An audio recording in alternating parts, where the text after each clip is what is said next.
Ahora viene la parte de las preguntas, las discusiones y todo lo demás, así que se supone que entre todos tenemos que enriquecer esto y transformarlo en un diálogo. Yo empiezo con una pregunta que quiero hacer yo en función de lo que estaba escuchando. Hay un poeta irlandés que se llama Patrick Kavanagh, que liberó a la poesía irlandesa del atolladero al que la había llevado Yeats. Cuando digo esto, quiero decir que dio una solución a un problema que los poetas irlandeses se planteaban en forma sistemática. Kavanagh era de una torpeza increíble escribiendo en rima, y escribía en rima. La mayor parte de sus finales eran totalmente injustificados y eran solamente necesarios en tanto ripios dentro del poema, pero lo que realmente importaba era lo que Kavanagh estaba planteándole a sus compatriotas dentro de sus poemas. ¿Qué se hace en esos casos? Cuando el original es torpe y no es la razón principal la música que pueda llegar a tener, sino, en definitiva, lo que se está diciendo. Y yo creo que respetar la torpeza del original, es decir, creo que el traductor no tiene que mejorar el poema original, salvo que lo convierta en pretexto para una obra propia. Es decir, en ese caso ya es simplemente un pretexto justamente que es válido también, es decir, a partir de un texto crear otro, como hace por ejemplo Quasimodo con la poesía griega antigua, él hace algo parecido, pero no creo que el traductor tenga que mejorar el texto original, generalmente más bien se traduce por admiración frente a la obra. Y ahora sí, evidentemente, más allá de esos ripios, habrá un valor que es justamente lo que sostiene al poema, y bueno, eso es lo que tendrá que destacar el traductor, creo yo, ¿no? Es lo que hizo Lowell, las imitations de Lowell, no son traducciones, son exactamente eso. O sea, fueron excusas para su propia obra. Y de hecho ganó un Premio Nacional de Poesía en Estados Unidos, Imitations. Y muy discutido también. Muy discutido por ese motivo, pero no eran traducciones. Sí, Él tomó todo lo que tomó e hizo su propia cosa, como tomando de base a Villon, bueno, a todos los que tomó. Pero no se puede considerar que eso sea obra de Lowell como traductor. Sí, por ejemplo, lo son las fábulas de La Fontaine traducidas por Marianne Moore. Eso es una traducción rimada. Pero estoy tomando Lowell porque es un caso muy controversial. En este sentido, porque vos mencionaste a Girry como traductor de Lowell, que sí, lo convierte en verso libre. Pero el tema es que el propio Lowell, basta leer toda la obra completa, lo digo porque yo lo vengo haciendo desde hace 5 años. Estoy muy interesada en Lowell. Lowell se pasó la vida escribiendo, reescribiendo prácticamente los mismos 2 libros, que los versificaba en forma cerrada y luego los reescribía en verso libre, y lo que escribió en verso libre, más tarde lo versificaba. O sea, es un caso verdaderamente, sí coincido con vos, en que por ahí, por desdicha, casi todos los poemas de Lowell que elige Girry son rimados y con metro, pero tienen libros y libros sí, claro, que no. Sí, eso es lo paradójico, es decir, porque si Girry hubiera tomado de la obra de Lowell aquellos poemas, por ejemplo, en verso libre, bueno, corresponde el estilo de la traducción al estilo de lo original. Ahora toma, por ejemplo, los poemas primeros, aquellos que son en sextinas, con un ritmo muy marcado, todos rimados de punta a punta, y la traducción entonces queda como de una palidez muy contrastante con el original. Yo creo que de todas maneras Lowell es tan buen poeta, ahora voy a citar a Borges, que se abrió paso. Y suele pasar siempre, Que se con abrió los paso, grandes poetas, sí. Aún sin que Girry respetara el metro y yo en lo personal me siento muy agradecida a Girry. Sí, sin duda. Por su obra como traductor. Sí. Y que no es tampoco absoluto, es decir, por ejemplo, hay algunos casos en los que vemos logros notables, por ejemplo, en la traducción de un poema de Merwin, ¿sí? Los huesos de Palinuro le rezan a la estrella polar, ¿no? Que dice, los huesos de, la traducción de Girri, ¿no? Los huesos de Palinuro, Palinuro aquel, ¿no? El piloto de la nave de Eneas, que una ola lo arranca en un momento de sueño, lo arroja al mar y muere ahogado, y su cuerpo va a terminar sobre la playa en Calabria, y allí quedan blanqueando los huesos. Entonces dice el poema de Merwin: los huesos de Palinuro le rezan a la estrella polar, consuélanos, el viento escoge entre nosotros, nuestra blancura es una desordenada estela nocturna, solitario candor sé perenne en nosotros, que desolados fulguramos sin indicar el rumbo, ¿no? Es redonda allí la traducción también, ¿no? Y que a mi juicio hay justamente, y suena tan bien porque hay, aunque sean yuxtapuestas, medidas que hacen que tenga un ritmo particular el poema, ¿no? Después sí estoy de acuerdo en que Girri girrizó, pero también Borges borgizó. Basta leer lo que tradujo de Walt Whitman, lo que tradujo de Hojas de Hierba, y es notable ver cómo Borges lo mete en caja a Whitman, en una caja borgiana. O sea, cómo él se arregla para eliminar los versículos whitmanianos y transformarlos en algo muchísimo más acotado, incluso más preciso en el sentido que el propio Whitman. Eso es inevitable. Sí, las huellas, como decía, las huellas del asesino siempre van a quedar, ¿no? en el cuerpo de todos modos, yo de la traducción. Estoy de acuerdo con vos en el hecho de que cuando uno se enfrenta a determinados poetas en los cuales el metro, la rima, tienen un valor intrínseco, o sea que, bueno, yo creo que en general la música no va separada del sentido, la música es sentido, pero bueno, un caso sería Oden, ¿no? O sea, yo creo que uno no siempre lo logra, claro, pero al menos darle al lector un atisbo de que esto es así. Claro. De la mejor manera que se pueda. Hay veces que se puede y otras que no. Bueno, por claro. eso. Y sí, pero esa sería la meta, ¿no es cierto? Es decir, claro, que uno logre hacer sentir que esto que esto resonaba. está pasando, que esto está claro, pasando en claro, la otra lengua, de alguna manera. Bueno, nada claro, más.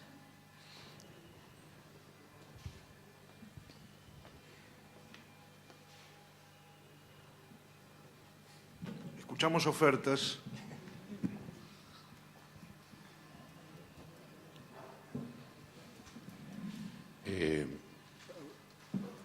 Yo, estando completamente de acuerdo con el principio general de que lo que tiene metro y rima hay que traducirlo con metro y rima, y lo que es verso libre, fueron muy divertidos los ejemplos de posibles transposiciones que dabas. Me alegra que hayas marcado la excepción de algunas aventuras o posibilidades interesantes que transgreden esta idea general. Nada, estoy pensando, por ejemplo, a mí me gusta mucho Emily Dickinson, he comparado 4 o 5 traducciones distintas, la de Hiperión, la que publicó Tusquets de Silvino Campo. No tienen por qué creerme, pero yo lo veo así, es la mejor. ¿Cómo lo consigue? Es un milagro. Yo hubiera jurado de antemano que no había forma de sacar eso sin rima. Y sin embargo, el tipo consigue una musicalidad, probablemente con todo el resto de los recursos en cuestión, que lo saca adelante. Después quería comentar otra cosa, que otro tema que para mí concurre de un modo indirecto a la musicalidad, además de los distintos que mencionaste, tiene que ver con la variedad, la sorpresa y la presencia de ciertos desniveles de lengua. Podría pensarse que son niveles más semánticos, yo creo que concurren a la música también. O sea, estoy pensando, por ejemplo, en la traducción del Dante de Battistessa, que yo creo que es bellísima, renuncia a la tercera rima, pero la precisión métrica y su calidad para el endecasílabo castellano me parece notable, una gran traducción. Pero ¿qué se pierde? Que estamos como en otro nivel. O sea, de alguna manera vos marcaste una serie de cosas que evitaste decirlo, pero la verdad que hay que decirlo con todas las letras, cosas que se pierden por ignorancia de los traductores, básicamente. Girby es una excepción, pero muchas veces no se traduce con métrica y con rima porque no se sabe cómo demonios hacerlo. Es así. No hay que darle demasiada vuelta. Ahora, digamos, si hay como una especie de formación vulgarista, yo creo que también hay a veces en nuestra tradición de traducciones algunas deformaciones culteranas. Citaría, por ejemplo, el caso de Batisteza, donde no se banca nunca, donde Dante repite palabras, él tiene que poner distintas. Es como que mete la mano en la lata de los sinónimos y la reparte por ahí, porque le parece que no puede ser. Y donde Dante es vulgar, él encuentra la manera de no ser tan vulgar, de no poner en su culo, o sea, no sé cómo lo hace, pero busca. Exacto. No, exacto. Bellísimo, es uno de los demonios que lo hace. Bueno, nada, quiero decir, equilibrando un poco o contraponiendo ligeramente a tu exposición, yo diría, ojo, así como está la deformación vulgarista, ¿no?, que allana todo a una cosa contemporánea, está quien no puede ver, ni siquiera en la antigüedad, la presencia de lo extremadamente vulgar, de las repeticiones. El tema de las repeticiones es otro, y ya corto. Armani, cuyas traducciones de Montale a mí me parecen en general muy buenas, donde Montale repite, Armani no puede repetir, porque le parece que no está bien repetir dos versos más abajo la misma palabra.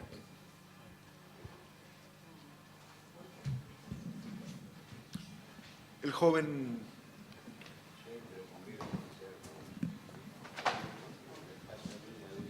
Bueno, te olvidaste de Pavese, traducido por Armani, que ahí le rompe la cabeza justamente este tema de las repeticiones y Armani lo arma de manera que Pavese suene terso y prolijo. Me parece que esta cuestión es la cuestión de fondo que estás planteando, Anadón, porque la verdad es que la pregunta que hiciste de entrada no tiene respuesta, o al menos tiene la respuesta retórica estilo Cobos, no positiva. Es decir, ¿cómo atravesaste una serie de interrogantes para llegar a que la rima es intraducible, pero al mismo tiempo es como si estuviéramos exigiendo que se tradujera respetando, no digamos ya la rima, sino el ritmo, lo cual de todos modos sería una traducción absolutamente aproximada, porque todos sabemos que la métrica inglesa y ni siquiera la métrica italiana se puede traducir al castellano fácilmente. No se puede lograr un equivalente, o mejor dicho, se puede lograr un equivalente, pero no un igual, no un espejo de esa rima ni de ese ritmo. Entonces, de todos modos, estamos traduciendo sonidos. Es decir, traducimos los sonidos que pueden ser graves en inglés a sonidos más agudos en castellano. Es decir, traducimos un soneto, o mejor dicho, un cuarteto para cuerdas a un cuarteto para viento, o algo que se hizo para oboe y cello en flauta y violín. Es decir, la traducción de sonidos, en última instancia, ¿qué sentido tendría? Realmente conservar una música, no la música, porque la música originaria no la vamos a repetir a menos que no traduzcamos. ¿Cuál sería el sentido de mantenerla? Dar la idea de que el autor tenía cierta estima por la música o por el ritmo de la poesía, pero a través de, es decir, lo daríamos a través de caminos muy indirectos y tratando en última instancia de hacer un equivalente, ya digo, en otro tono, en otro registro, en fin, no sé hasta qué punto esto es válido o necesario. Me parece que tiene más que ver con una idea tuya acerca de que la música es consustancial al sentido, y yo francamente no lo creo así. Creo en aquel personaje de Alicia en el País de las Maravillas que decía, cuida el sentido que los sonidos solo se cuidan. Me parece que el sonido de la idea se encuentra solo. Es decir, y cuando traducís sucede algo similar. Si sos más o menos despierto como para darte cuenta. Quiero decir con esto, el sonido es un hallazgo. Y cuando se transforma en un corsé, realmente a mí me parece que, en términos generales, no estoy diciendo que el traductor tenga que hacerlo, pero en términos generales es preferible romper el corsé, y en el caso de la traducción, tal vez sea preferible a veces traducir en verso libre, cuando es imposible encontrar un sonido que suene al mismo tiempo tan natural y tan casual y tan necesario como en el original. Agrego algo. Comparto un poco lo que dice Aulicino, ¿no? Sí. Y me parece que, como lo veo yo, es como que habría dos formas en realidad de traducir. Y una es compenetrarse para citar a una palabra heideggeriana y hölderliniana, la esencia de la poesía para mí, que es la música interna en todo caso, ¿no? A partir de lo externo, que sería la forma, ¿no? La música interna para mí se conserva en una buena traducción, más allá de toda rima y métrica, digamos. Yo creo que eso para mí es... Cuando uno se topa con una buena traducción es porque fluye y uno puede sentir, o sea, esa música interna que lo va llevando, digamos, y no se nota que es una traducción. No se nota en absoluto porque no hay nada forzado. Es como que fluye todo sin ningún problema. Eso me da la impresión. Y por último, me gustaría que, si podés, no sé, agregar unas palabras sobre tu experiencia personal como traductor de poesía, digamos, con qué dificultades, en todo caso, te topaste vos personalmente en el acto de traducir, porque me parece que eso, o sea, es lo que de repente a todos los que traducimos poesía o traducimos todo tipo de textos, de literatura, es lo que nos interesa más porque es lo que tiene que ver con la vivencia, ¿no? Eso me parece. Y no la alargo porque... Antes de continuar, ¿el cacerolazo se debía a lo que dijo Anadón o a lo que dijo Aulicino?